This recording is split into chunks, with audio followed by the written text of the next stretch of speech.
What's going on, everyone? My name is Roger, and in this video I'm going to break down the different uses for each of these ND filters. NiSi has a large range of ND filters available in various sizes and formats. We have squared filters, circular threaded filters, drone filters, and cinema filters. But all of our filters and filter systems are virtually adaptable to any lens that you may have. NiSi is best known for helping landscape photographers achieve beautiful long exposure images. We have various densities available, but the most commonly used are the 3, 6, 10, and 15 stop ND filters. Now I'm going to break down the different uses for each of these ND filters, when you would use one, why you would use one, and what effect it's likely to have on your images. But first, I want to briefly explain what ND filters do. ND filters, or neutral density filters, reduce the amount of light passing through your lens and the amount of whole stops.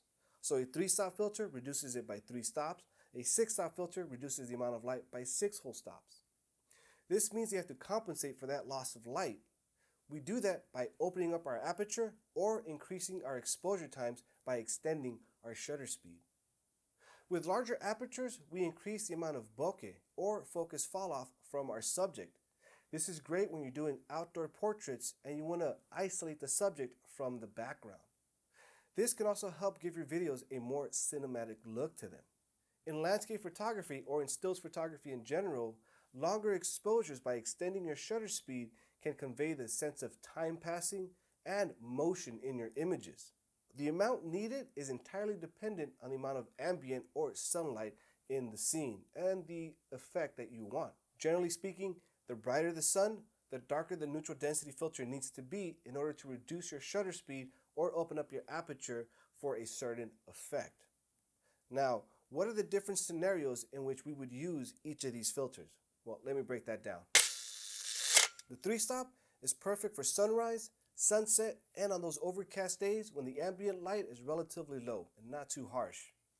Let's say you want to capture a water flow effect that you often see in seascape images. And our base exposure is 1/10 of a second. Now that's our base exposure without a filter. 1/10 is not exactly slow enough to capture a smooth water flow effect. The 3-stop is ideal to slow that 1/10 of a second down to 0.5 seconds, which will give us a very nice and smooth water flow effect. The 3-stop allows for shutter speeds anywhere between 1/8 of a second to 2 whole seconds, and that's perfect for slower moving water, which usually requires a 1 second to 2 second exposure time. The 6-stop is great during late afternoon hours when you have brighter ambient light, but it's also great during sunrise and sunset. Let's take that same water flow effect as before, but now our base exposure is 1/25 of a second because of the brighter ambient light. A 6-stop is ideal to reduce that 1/25 of a second down to 0.5 seconds for that same smooth water flow effect. But if we were to take our original 1/10 of a second shutter speed, that now becomes 6 seconds with the 6-stop ND filter. That begins to create a misty effect on the water. As the sun dips below the horizon, you can easily get into the 30-second long to 2-minute long exposures, which begins to soften the texture in the moving clouds and create a greater mist effect on the water. This begins to convey the sense of time passing. The 6-stop ND filter is incredibly versatile. Next up is the 10-stop ND filter. And the 10-stop is intended for much brighter and sunnier conditions. So if we want that same water flow effect, but we're shooting in much brighter conditions where our shutter speed is 2/1000th of a second without a filter, well, the 10-stop is ideal in order to get that down to 0.5 seconds to achieve that same smooth water flow effect. But now let's take our original 1/10 of a second shutter speed and attach to the 10-stop ND filter. Well, our shutter speed is now 1 minute and 42 seconds long. So the 10-stop is ideal to create dreamy and surreal effects in your photographs. You can capture very dramatic clouds in motion and also create very misty, almost fog-like effects with the water. With the 10-stop, you can easily get into the 4 and 5 minute range of exposures and beyond. The 10-stop can also start eliminating people as they walk by the scene, so it's great for eliminating those distractions. Finally, we have the 15-stop filter.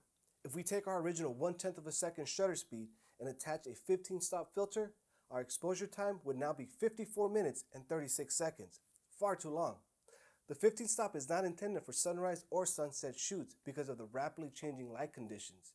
It's ideal for extremely bright and sunny conditions, such as shooting in the middle of the day when the sun is at its highest and brightest. With the 15 stop, you can get exposure times up to 5 minutes and 27 seconds with a base shutter speed of 1/100th of a second, or 1 minute and 5-second exposure times with a base shutter speed of 5/100th of a second. The 15 stop allows you to capture dynamic images during the day with motion in the clouds and water. It's also a great filter for removing people or moving objects from a busy scene, making it great for travel photography. As you look through NiSi's range of ND filters, you'll see the array of densities we offer, from cinema filters ranging from 1 stop to 7 stops, and a circular 6-stop filter combined with a polarizer for greater flexibility, as well as many DJI drone filters. Neutral density filters are an indispensable set of tools in your photography kit. Using NiSi assures you have the best quality filters with the finest optical glass and coatings that keep your images sharp, vivid, and color accurate. NiSi is available at many photo retailers locally and online.